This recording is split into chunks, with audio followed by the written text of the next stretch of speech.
Cumprimento os irmãos com a paz do Senhor. Irmãos, é um motivo de alegria, imensa alegria, de poder estar aqui pela primeira vez, participando do 5º ELIDE, que é presidido pelo nosso pastor e presidente da convenção, Comadesp, pastor Carlos Alberto Silva. Do mesmo modo, estar aqui também conhecendo a igreja presidida pelo nosso querido pastor Rogério de Oliveira. Eu até brinquei na última convenção, pastor. Quando o senhor esteve nos visitando, estamos à disposição do senhor, viu? A hora que o senhor quiser. Tem coisa que o nosso presidente não pode fazer por questão de ética, mas eu posso, né, pastor? Depois o senhor puxa a minha orelha, não é? Estamos à disposição do senhor e do ministério, a hora que quiser, viu? A Comadesp, ela está de portas escancaradas para poder recebê-los. Meus amados irmãos, o pastor Carlos me passou uma incumbência acerca de um tema que tem sido de grande preocupação nos últimos dias, principalmente quando nós falamos em política. Alguns não concordam, outros concordam e aceitam, e isto, o lado que não nos convém, vai ganhando forças e trazendo grandes prejuízos à igreja do Senhor. E o tema que me passou foi a responsabilidade da igreja como instituição no atual cenário político, vamos usar, até acrescentar, brasileiro. Eu quero usar aqui como referência, amados, um texto bíblico, quando Pedro, em sua primeira carta, escreve no capítulo 5 aos irmãos presbíteros da igreja, no capítulo 5, versículo 1, ele diz assim: aos presbíteros que estão entre vós, admoesto eu, que sou também presbítero com eles, e testemunha das aflições de Cristo, e participante da glória que há de ser revelar. Apacentai o rebanho de Deus que está entre vós, tendo cuidado dele, não por força, mas voluntariamente, nem por torpe ganância, mas de ânimo pronto. No versículo 3 ele diz assim: nem como tendo domínio sobre a herança de Deus. Você pode repetir comigo? Nem como tendo domínio sobre a herança de Deus. A igreja é a instituição que defendemos é de Deus. E aí ele continua falando, mas servindo de exemplo ao rebanho. Finalizando o versículo 4, e quando aparecer o sumo pastor, alcançareis a incorruptível coroa de glória. Amados irmãos, como podemos fazer a correlação entre a igreja e o Estado em que nós vivemos? Podemos assim denominar como Estado democrático de direito. A sociedade em si, o Estado só existe por conta da sociedade. A igreja existe por conta dos membros, do cidadão e da cidadã. Mas quando nós olhamos para a igreja como organismo, nós entendemos que como organismo, ela foi criada, instituída pelo nosso Deus. Então a igreja é um organismo criado pelo Senhor. Quando falamos como instituição humana, nós trazemos para o mundo terreno. Aí a partir dali, ela está sujeita às ordenanças, às leis, no nosso caso, a Carta Magna do Brasil, que é a Constituição Federal, e os demais ordenamentos jurídicos que regem a sociedade. Porém, quando nós olhamos neste prisma, como podemos fazer a diferenciação e a participação da igreja no seio da sociedade? Daí começamos a entender o seguinte, amados: a igreja como organismo, ela foi fundada debaixo da glória e da unção do nosso Deus, através do Espírito Santo, naquele mover entre os apóstolos. Mas quando nós começamos a estudar sobre isso, nós entendemos que ela como organismo de Deus, ela foi fundamentada na palavra do Senhor. a regra de fé e ordem e disciplina a igreja, a lei que rege a igreja, é a palavra do Senhor. Repita comigo, a palavra do Senhor, ela é inegociável, irretratável, imutável, ou seja, nada pode mudar o seu conceito, a sua finalidade. A igreja foi criada pelo Senhor para uma finalidade nesta terra. Porém, ao lado espiritual que nós teremos que exercer e exercemos, também tem um lado humano e o lado cívico. E quando olhamos para esse prisma, nós temos que entender o seguinte: qual é a participação da igreja no seio da sociedade? Olhando como instituição, nós entendemos que ela se organiza dentro daquele Estado para poder ser representada de forma humana, porém a direção ela é divina, é de Deus. Existe um dono, aquele que é proprietário dela, aquele que deu a vida por mim e por você. Este é inegociável, é imutável, é irretratável, é a nossa regra infalível de fé, que é a palavra do Senhor. Quando olhamos aqui a instrução de Pedro à igreja, primeiro ele começa dizendo o seguinte: olha, aos presbíteros da igreja, e eu me comparo a estes presbíteros, ou seja, me coloco no mesmo nível, o nível de humildade, ou seja, eu fui escolhido como apóstolo de Jesus Cristo, mas não me comparo superior a vocês, eu estou no mesmo nível. Quando falamos do mesmo nível, é um nível de responsabilidade, de cuidado, de zelo com a igreja do Senhor, ou seja, todos que estão diante de Deus, seja qual for a sua posição social, seja qual for o ministério que ele preside, o tamanho da igreja, será e terá que prestar conta diante daquele que há de vir, o sumo pastor naquele dia. Diante disto, amados, como nós podemos fazer essa correlação? Qual é a finalidade e o papel da igreja perante a sociedade? Ela tem uma missão. A missão, ela foi cedida, ela foi dada por Jesus no Calvário. O Evangelho de Jesus Cristo que veio sobre nós, as boas novas, ele veio com uma finalidade. A finalidade da igreja que nós temos nos últimos dias é não negociar qual é o propósito que ela foi fundada e instituída por Deus. Neste ponto, nós não podemos negociar nada, a questão moral, a questão espiritual, a questão de consciência e a questão do aprendizado na palavra do Senhor, que é a nossa regra de fé. Qual é a finalidade da igreja? Pregar a redenção, a recuperação, a transformação, a libertação e a salvação. Um dos pontos principais de missão da igreja é ensinar a sociedade a renunciar. É que poucos querem fazer assim. Bom, dentro desse prisma, amados, nós começamos a entender que o Estado, quando olha para a igreja, ele olha para uma liderança. Quando eu falo Estado, representado aqui por todos os departamentos, por todas as instituições que formam o Estado, que chamamos democrático de direito, ou seja, os poderes constituídos, não é? Não só o judiciário, não só o executivo, não só o legislativo, e os demais que assessoram ali, que compõem o Estado. Nós começamos a observar que eles olham para nós de uma forma diferente, porque nós estamos vivendo um momento difícil da igreja nos últimos dias. Querem amordaçar a igreja, querem amordaçar a liderança, querem amordaçar aqueles que pregam, querem amordaçar aqueles que anunciam o reino do Senhor. Anunciar o reino de Deus, amados, é nós combatermos o pecado, as coisas erradas, aquilo que não condiz com a palavra do Senhor. E para combatermos isto, nós temos que ter legitimidade. Infelizmente, quando nós olhamos a igreja nos dias atuais, no contexto geral, não podemos aqui generalizar de forma alguma. Nós observamos assim que existe, infelizmente, amados, neste contexto, alguns líderes que durante o caminho, infelizmente, erraram. Caíram e cederam à sedição do mundo, naquilo que lhes eram ofertado. E quando nós olhamos Pedro falando essa advertência aos presbíteros, ele diz assim, olha,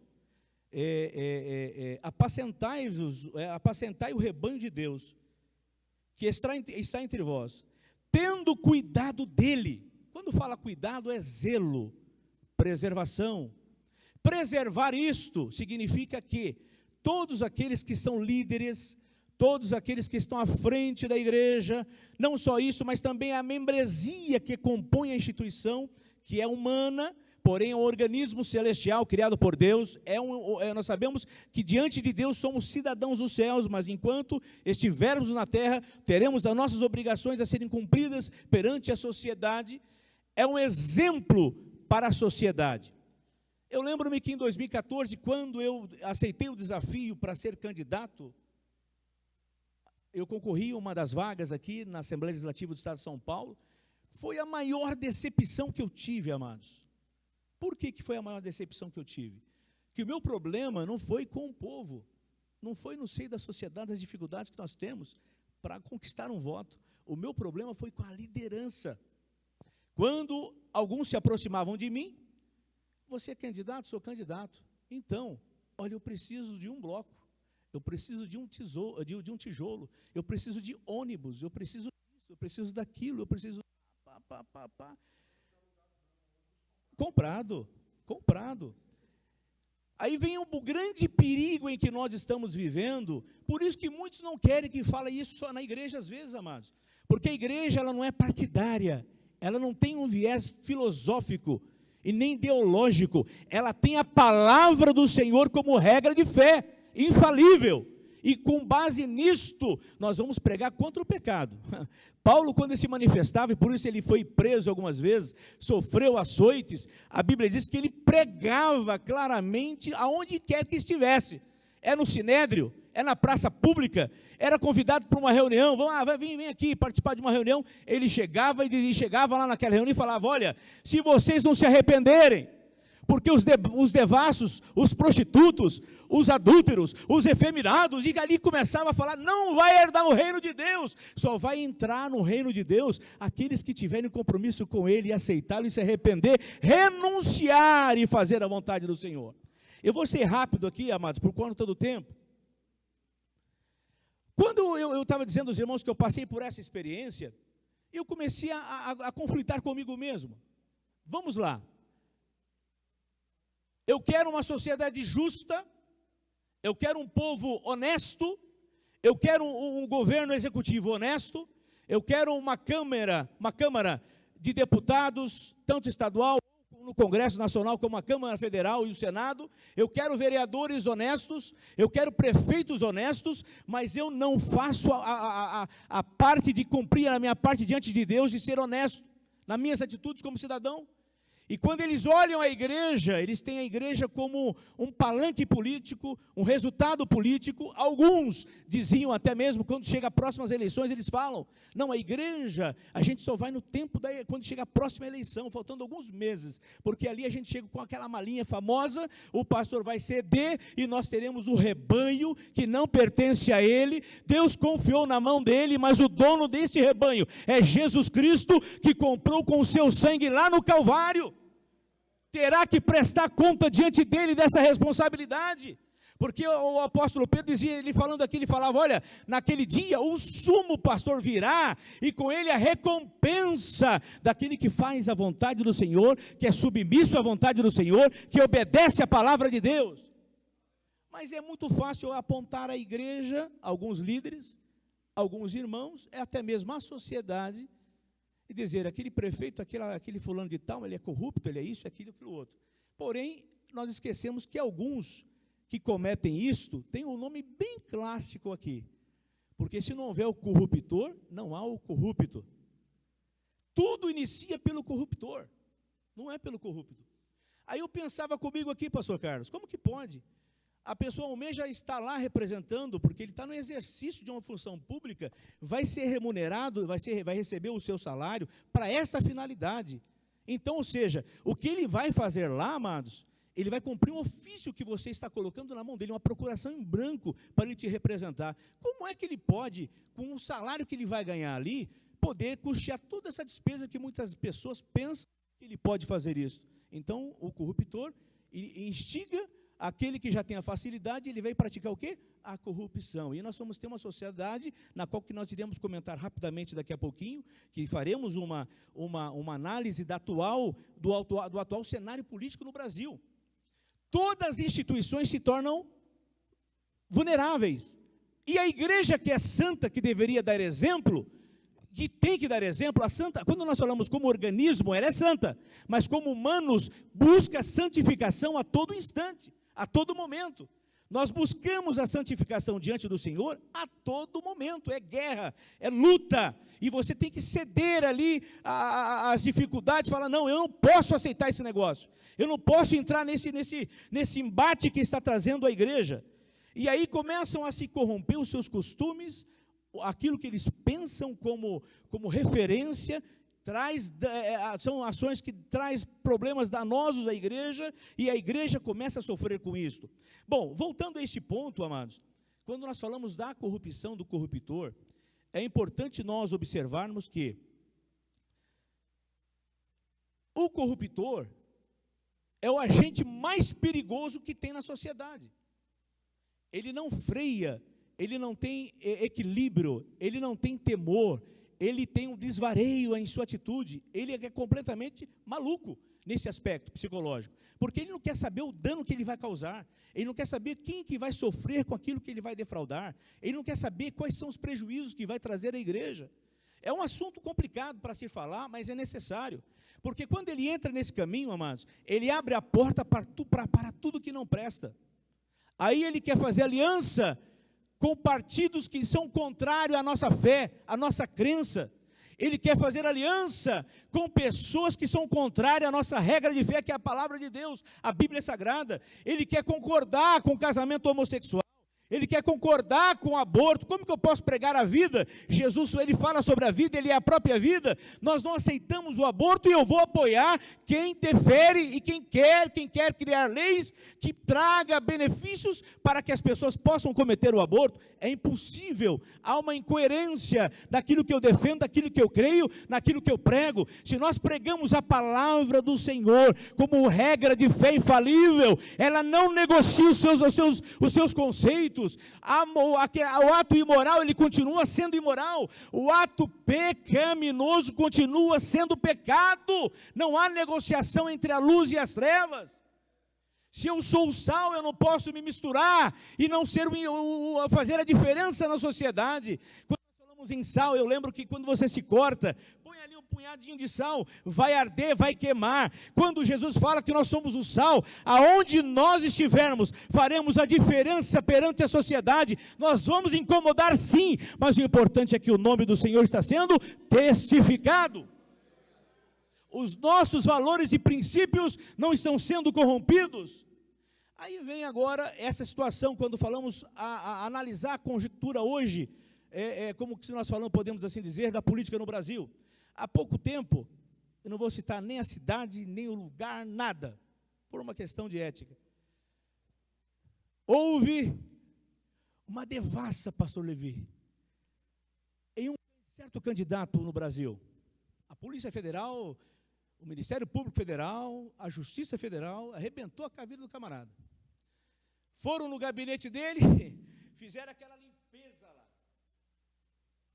E lá tinha um livro, que não é aquele livro que tem na igreja, que é o livro de oração, caderno de oração. Não tem um caderno de oração, nós anotamos ali, cada pedido. Não é? E existia um caderno lá na mesa, na gaveta daquele certo candidato, ele era, inclusive, prefeito na época. E quando se pegou aquele livro, existia uma série de anotação de oração, pastor Carlos. Era o pastor fulano de tal, R$1.500. Era o pastor fulano de tal, R$2.000.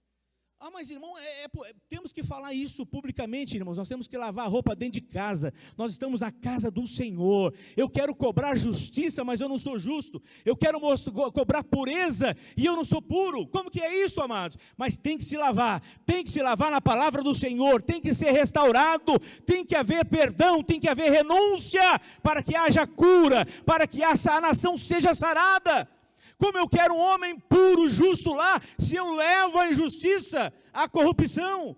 Como eu quero cobrar isso de uma sociedade? E aí a igreja, ela fica perdida, o povo fica perdido, porque alguns líderes se contaminaram, mas ainda há tempo de restauração, ainda há tempo, ainda há esperança, porque eu creio que Deus tem levantado líderes novos, debaixo do temor do Senhor, da unção do Senhor, que não se prostram, que não se corrompem, que não são corruptores, mas são homens que estão aqui compromissados em difundir a palavra do Senhor, em restaurar, em resgatar, em trazer pessoas ao reino, e com isto contribuir com a sociedade. Eu lembro que uma certa ocasião, pastor Carlos, só vai lembrar disso, nós tivemos a oportunidade de tomar café com o ex-governador do estado de São Paulo, na sua primeira gestão, se eu não me engano, nos convidou para ir lá.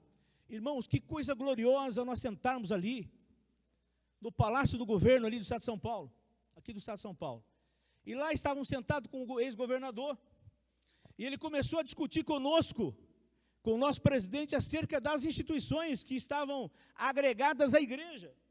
E ele dizia: olha, eu louvo a Deus pela igreja do Senhor. Sabe por quê? Aonde o Estado não pode entrar, a igreja entra. Na comunidade que a polícia não pode entrar, a igreja entra com o evangelho de Cristo restaurador. Aonde há pessoas que estão jogadas lá na exclusão da sociedade, que não há esperança para elas, o evangelho chega e muda a história delas, aleluia.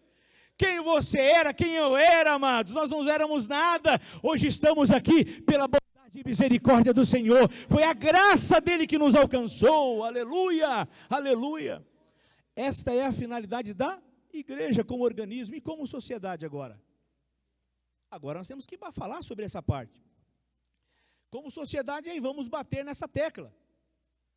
Hoje, amados, a maior dificuldade no Brasil, nós temos membros do STF, não tem medo de falar isso não, amados, que defendem a grande travessia. Estamos vivendo a travessia no Brasil. Não é do Mar Vermelho não, viu, amados? Vou falar também a pauta da esquerda. A pauta progressista.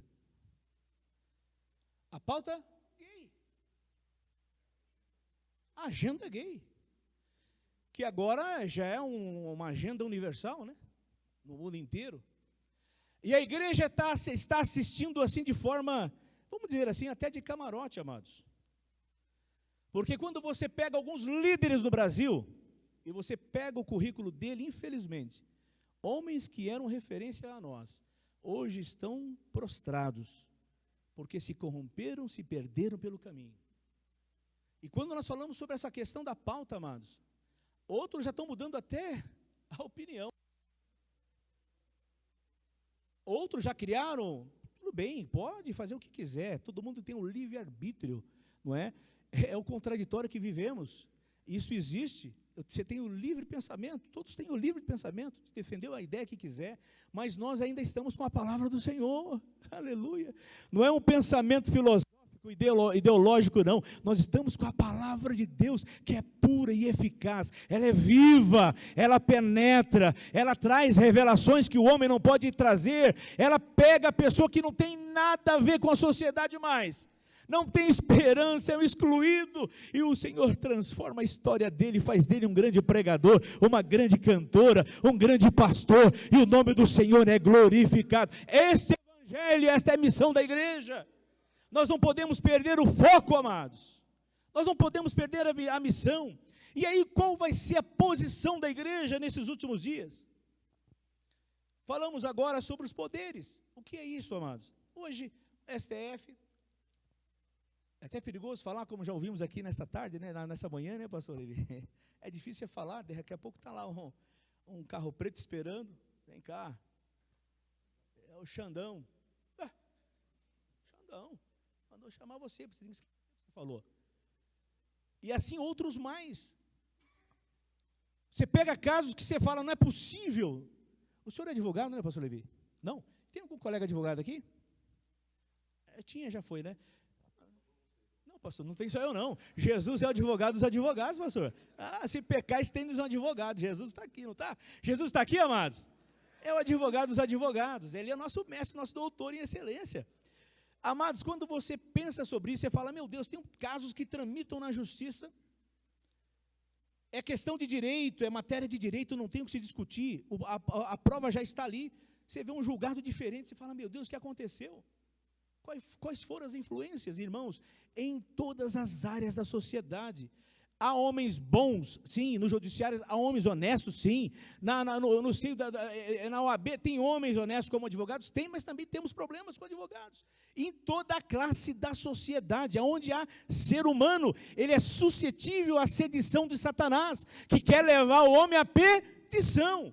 E isso não é diferente à igreja, amados, mas a igreja ela é santa. E quando o apóstolo Pedro ele fala sobre isso, ele diz, olha, Jesus te deu um rebanho, você não vai conduzi-lo de forma abrupta, você não está sendo forçado a estar à frente, da mesma forma você não vai forçar ninguém que está no rebanho, o convencimento é pelo Espírito Santo, faça a obra do Senhor, lembrando que, ele continua falando de forma voluntária, nem por torpe ganância, o que tem matado líderes no Brasil, queridos, realmente a ganância que ele tem pelo poder, é a ganância pelo resultado financeiro, é o resultado imediato que ele quer socorrer a sua família em primeiro lugar, ele não pensa na igreja do Senhor, mas eu creio que nesta tarde aqui, amados, há homens de Deus, que o seu propósito está no reino, ele quer ver almas, ele quer ver a sociedade transformada,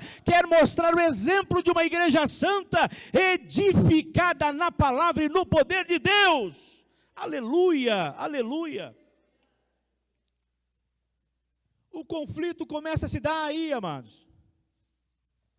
Você olha para a sociedade, eles olham para a igreja e você pensa, como que está a sociedade em si, irmãos?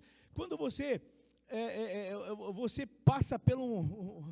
Meu Deus, é até ruim falar isso aqui, mas eu ouvi numa certa convenção que foi um vexame para nós. Um certo pastor dizendo que ele passava em certos postos aí de fiscalização, o carro tudo irregular, pastor Rogério, mas ele passava orando, Jesus, cega aí, Senhor, põe um anjo para cegar esse policial para que não me veja. O senhor lembra disso, meu presidente? E o povo, aleluia, não sabe de nada, está tudo pulando lá, dando glória. E eu pensava, meu Deus, que conflitoso, que loucura. Eu creio o seguinte, espera aí, está atrasado o documento do meu carro, eu creio que o Senhor vai me dar condições, eu vou regularizar, eu vou ser o exemplo dos fiéis, vou dar testemunho de cristão. Obreiro, líder, tem que mostrar para a sociedade que você não é corrupto, e você não corrompe, a tua fé não está em negociação, você tem convicção do que você quer, saber separar, amar, diferenciar, aí vem essa nova visão que está acontecendo na política no Brasil, de forma sorrateira, ele rouba, mas faz, destruiu o país, mas não, agora está voltando porque ele é o salvador da pátria.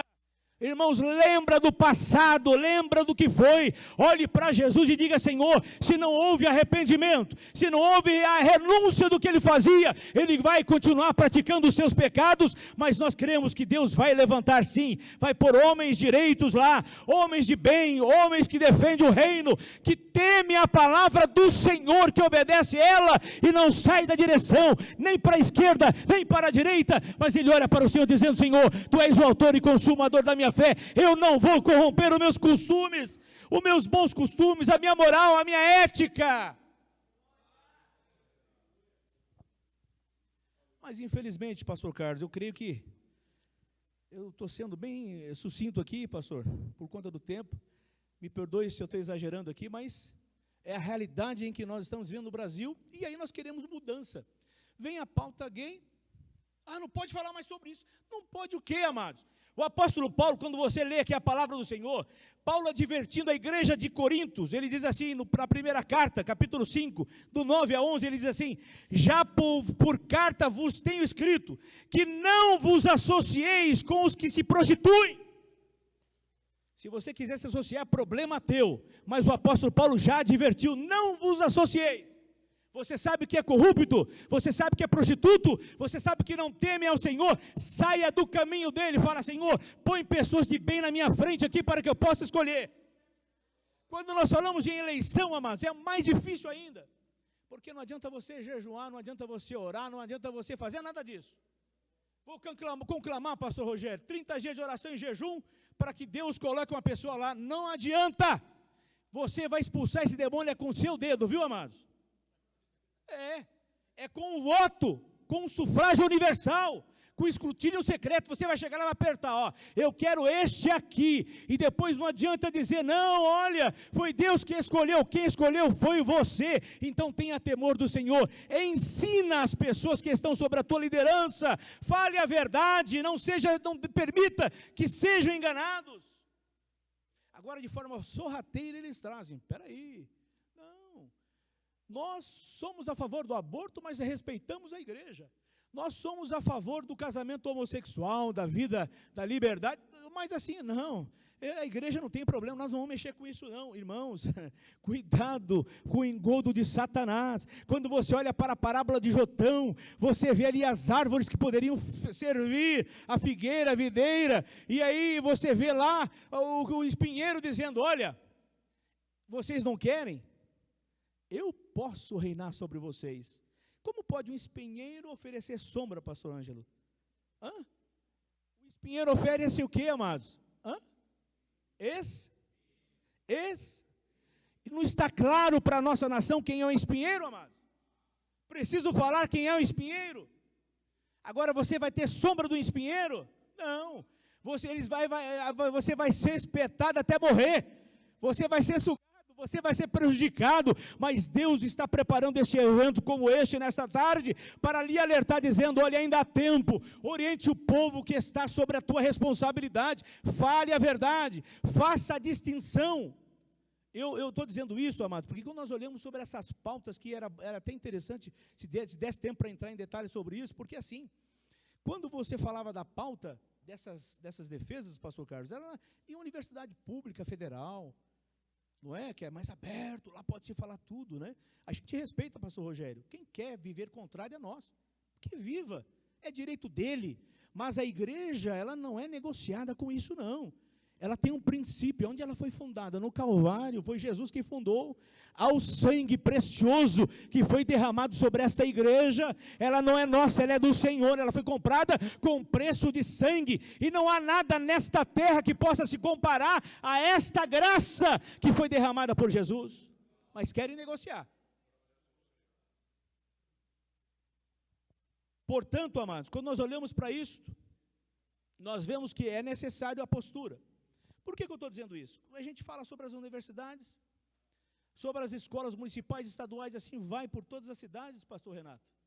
Mas hoje, até mesmo nas escolas confessionais, um filho de 14 anos, o Gustavo, esses dias a gente conversando sobre essas questões, pastor, ele me disse, olha, uma professora numa escola confessional, ela estava nos indicando que a esquerda é o melhor para o Brasil. Eu falei, não é possível, eu vou ter que denunciar essa mulher. Que conversa, é uma escola confessional, ela tem uma confissão de fé ali, embora distorcida com a nossa, mas ela tem alguma coisa ali. Eles professam Jesus, então, quando se professa Jesus, sabemos que quem serve a Jesus Cristo não tem comunicação com a coisa errada, com a devassidão, com a prostituição, com nada disso, não tem, com o roubador, não tem. A igreja, ela é santa, ela é separada. Eu pensando comigo, falei, agora, eles podem falar o que eles querem nas escolas, nos encontros que eles fazem, quando eles reúnem ali os movimentos sindicalistas, quando eles fazem sorteios ali, o dia do trabalhador, eles podem falar o que eles quiserem, e nós seremos amordaçados, não podemos falar a verdade no púlpito, pregar, não, nós somos chamados para falar a verdade. Você é um servo de Deus, você é uma serva do Senhor, a tua boca tem que sair a palavra da verdade, a palavra da verdade é a palavra do Senhor, e a palavra do Senhor é contra o pecado, e quem as pratica, mas é misericórdia para quem se arrepende. Aquele que encobre nunca vai prosperar, mas aquele que as confessa e deixa, alcança misericórdia. Aí eles começam a dizer, não, a igreja não foi feita para isso, irmãos. Enquanto nós não falamos aqui, nas escolas os nossos filhos estão sendo catetizados, com as ideologias que eles defendem.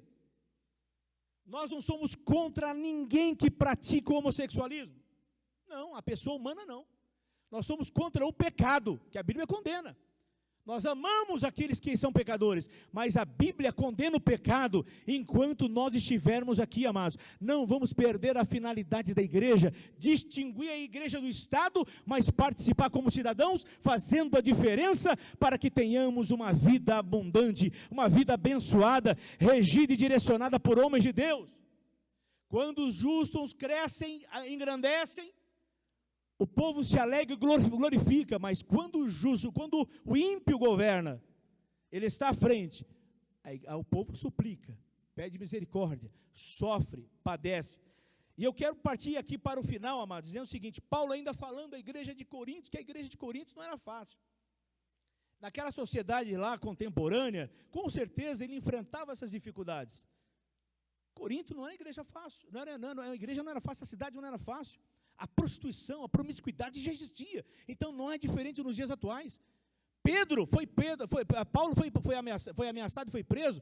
Nós também corremos o risco, sim, porque nós pregamos a verdade. Mas, irmãos, é importante que o evangelho seja pregado, aleluia, e que as pessoas vejam em nós o exemplo dos fiéis, dizendo: olha, é uma serva de Deus, é um servo de Deus. Aquela igreja há sim a presença de Deus. Ali o Senhor opera milagres e prodígios, porque ela não se contamina com o mundo, ela faz a diferença no mundo, ela não na política, pelo contrário, ela influencia para que políticos sejam salvos, libertos, transformados e exerçam a função pública com justiça. É o que nós pedimos para que a sociedade seja abençoada e próspera. Paulo dizendo, ele fala, olha, no capítulo 6 da sua primeira carta, a partir do 9 ao 10, ele diz assim: não sabeis que os injustos não hão de herdar o reino de Deus? Irmãos, veja bem isto. Como pode nós queremos participar, compactuar com um pensamento contrário a este que é a palavra de Deus?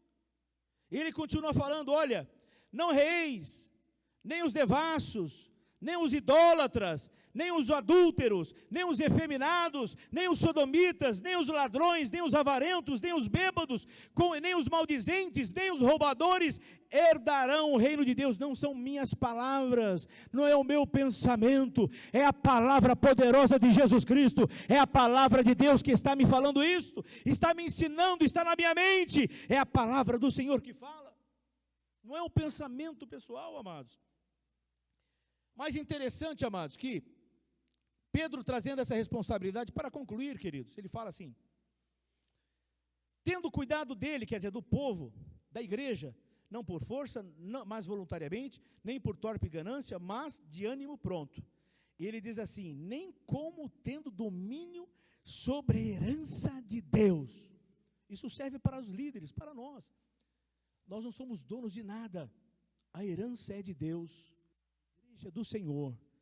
Este templo é do Senhor, pastor, com todo o respeito que o senhor fez aqui, mas o senhor é um homem de Deus. Esta propriedade é humana, ela tem que ter registro no registro de imóveis, tem que ter documento, tem que ter escritura, mas ela foi comprada por autorização de Deus, essa obra é do Senhor.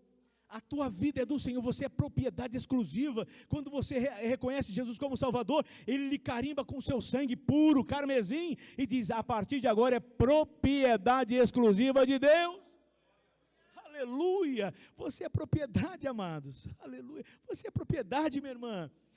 Pastor Carlos, para mim finalizar aqui, eu vou dar um exemplo interessante. Quando eu estive em Maceió, uma luta grande lá, eu fui chamado para atender a família e o demônio se manifestou lá na minha prima, e foi uma luta tremenda, e aquilo me trouxe assim falei, meu Deus, me dá sabedoria aqui, porque a coisa está feia, tem 3 horas que a gente está expulsando aqui, era uma caça de demônios, saía um, entrava outra legião. No final eu perguntei: o que você está vendo aqui? Ele olhava para a gente e falava assim: eu não posso olhar para você, porque eu vejo a marca de sangue. Aleluia. Quando eu olho para você, meu amado, o diabo não pode te enxergar e não pode te ver, porque quando o camarada está lá fora no pecado, ele vê ele como pecado, mas quando ele olha para a igreja, que nesta tarde, ele vê uma igreja regenerada, transformada, lavada no sangue do Cordeiro, selada pelo sangue de Jesus. Oh, que coisa gloriosa! Depois de muito custo, o que você está vendo? Eu vejo um fecho de anjo. Falei, meu Deus, mas não é isso não, você vai ter que falar a verdade pela primeira vez daqui, você vai ter que falar a verdade, o que você está vendo? Ele disse assim: pastor, eu vejo o teu Jesus. Dessa forma, pastor Ângelo, eu vejo o teu. Eu falei, então, da forma que você está vendo o meu Jesus, em nome dele, sai da vida dela. Ela foi liberta naquele mesmo instante. É a autoridade que a igreja tem. Se ela não se corromper, ela vai ter essa mesma autoridade. Ela vai chegar diante do governo corrupto e falar, olha, cuidado, se você não se arrepender, Deus vai ter contigo. Eu conheço um pastor que ele foi convidado para participar de uma reunião ministerial. Vamos lá, vamos dizer assim, uma reunião de secretariado. Estava lá o prefeito, a secretaria do seu governo, e lá tinha as secretárias dele. O pastor não sabia, mas aquelas mulheres tinham um caso amoroso com ele. O pastor chegou e falou assim, prefeito, o que você quer de mim? Não, quero que você ore por mim, pelo meu governo. Ele falou, eu vou orar. Jesus, primeiro lugar, Senhor, aonde houver pecado, que haja restauração, que haja arrependimento. Todo mundo caiu endemoniado, desde o prefeito, a sua secretária, o secretariado, tudo lá no chão, caindo, estribuchando.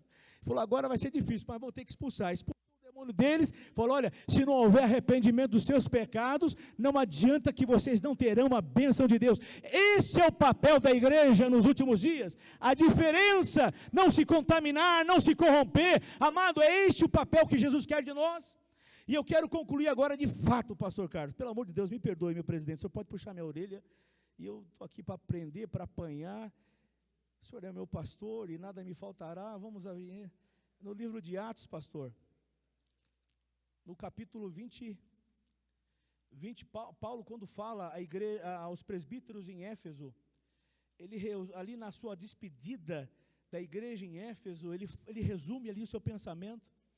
Ele começa a falar a mesma coisa que Pedro falou. Pedro, quando ele finaliza aqui, ele fala sobre testemunho. Nós estamos aqui para dar testemunho. E quando Paulo escreveu aqui no capítulo 20, versículo 24, após ele derramar ali o seu pensamento sobre a igreja de Éfeso, aos presbíteros da igreja, ele fala assim, você pode repetir comigo? Mas em nada tenho a minha vida por preciosa, contanto que cumpra com alegria. Agora me ajuda, fala com o teu irmão ao lado aí, com alegria, alegria da salvação, porque aquele que não se corrompe, tem alegria da salvação, aquele que não pratica o pecado do mundo, e nem adere ao pecado do mundo, tem alegria. Você tem alegria da salvação aqui nesta tarde, amado, com alegria, a minha carreira, fala comigo, a minha carreira, e o ministério que recebi, do Senhor, aleluia, Jesus. Quantos receberam o ministério? Quem é a chamada do Senhor, a vocação? Você tem a chamada e a vocação do Senhor, glorifique a Ele, enalteça a Ele, porque se você está de pé, é porque o Senhor tem lhe conservado, você não tem se contaminado, você tem a vocação e a chamada do Senhor, aleluia. Agora uma coisa que me chamou a atenção, que eu fiquei até feliz, pastor Carlos, porque na convenção, vou falar até meio baixinho, na convenção, quando a gente ouvia a figura de itinerante, a gente brincava, falava, não, peraí, não existe a figura. O maior itinerante da Bíblia é um só, é o que o pessoal chama de pé redondo, que anda rodeando pela terra e passando por ela. Agora a figura de evangelista tem. Estou errado, pastor Levi? Me perdoe. Pode me corrigir, pastor, por favor, o senhor é teólogo, eu não sou. Então, a maior figura de itinerante que eu tenho é essa. E quando eu falava isso para os itinerantes da convenção, pastor Ângelo, o pau quebrava. O que é isso? Falou, não, eu conheço a figura de evangelista, como eu vi hoje do pastor Nerildo Acioli. Que coisa maravilhosa. E aí eu comecei a perguntar sobre isso, pensar, para que eu possa fechar aqui, amados. Ainda não terminei aqui a leitura do versículo. Paulo resume tudo isso. Olha, eu recebi a chamada e a carreira pelo Senhor Jesus. Mas a maior virtude de quem tem a chamada do Senhor não está em ficar pregando em púlpitos gigantes, dizendo que ganha milhares de pessoas para Jesus, rodando pelo mundo e por aí, por todos. Aí a pessoa atravessa aqui a ponte da amizade, vai lá comprar umas muambas, sou conferencista internacional. Uma vez um camarada chegou para mim, falou assim, pastor Levi, agora, meu irmão, você já pode pôr no seu cartãozinho lá, você é conferencista internacional. Por quê? Você já teve em Moçambique, teve não sei aonde. Falei, irmão, você atravessa a ponte da amizade, compra umas bugigangas lá e fala que é conferencista, irmão. Que nada, eu sou apenas servo, eu não sirvo nem para ser servo, foi a misericórdia do Senhor que me alcançou. E Paulo resume dizendo, olha, eu recebi a chamada, mas não é para ficar pregando para multidões, eu prego, mas não é o principal principal. Não é para ficar dando testemunho por aí não, desfilando de carro. Eu posso desfilar, é bênção. Eu estou sendo abençoado, é glória de Deus, amém. Mas a maior alegria daquele que recebe o chamado do Senhor está, repita comigo, em dar testemunho. Fala assim, tem que dar testemunho. Aleluia, do evangelho da graça de Deus, ou seja, dá testemunho das boas novas. Eu pertenço a Jesus Cristo, eu professo a sua palavra. Você vai chegar num departamento público, quem é você? Eu sou servo de Deus, estou dando testemunho aqui, sou servo de Deus. Não há corrupção na minha vida, não há coisa errada na minha vida, não há jeitinho brasileiro na minha vida. Eu não vou chegar diante de um funcionário público e falar, olha, dá um jeitinho na minha igreja aqui, eu preciso resolver esse problema. Não, qual é a minha obrigação, o que eu tenho que fazer? Qual é o direito que eu tenho que cumprir? Qual é a lei que eu tenho que seguir? Faça assim, amados, e você estará dando a testemunha acerca do evangelho, da graça do Senhor, e será alcançado pelas bênçãos, pela glória, pela virtude. Uma igreja forte, renovada, cheio da graça e da unção. Aonde ela vai, demônios têm que correr. Aonde ela chega, pessoas são curadas, libertas. Mas esta é a diferença que nós temos que apresentar como igreja, como instituição, perante uma sociedade, não toda, mas uma boa parte dela, corrompida, suja, lameada pelo pecado, mas continuaremos denunciando o pecado, dizendo, ainda há esperança. Esta palavra é viva e eficaz, ela transforma a vida daqueles que acreditam, creem e o aceitam como Salvador. Então é esta a finalidade, é esta visão que temos que ter, para mudar esta sociedade em que estamos vivendo, para uma sociedade melhor, enquanto estivermos aqui, porque nós sabemos que aquele dia vai chegar, aleluia, o dia glorioso há de chegar. Eu quero estar preparado, falo, Senhor, eu quero estar preparado a todo momento, para aquele grande dia, aleluia, quando o sumo pastor vai chegar. Pedro fala isso, ele vai chegar, consigo vai ter o galardão, a coroa da justiça, de vitória, para aqueles que foram fiéis, permaneceram fiéis, não se contaminaram. Diga ao teu irmão, aquele dia vai chegar, o sumo pastor vai vir buscar a sua igreja, o dono dela virá buscar a sua igreja, e eu quero juntamente contigo e a minha família, e a sua família, ir ao encontro dos ares com o Senhor, e reinar com Ele para sempre. Que Deus abençoe em Cristo Jesus, amém.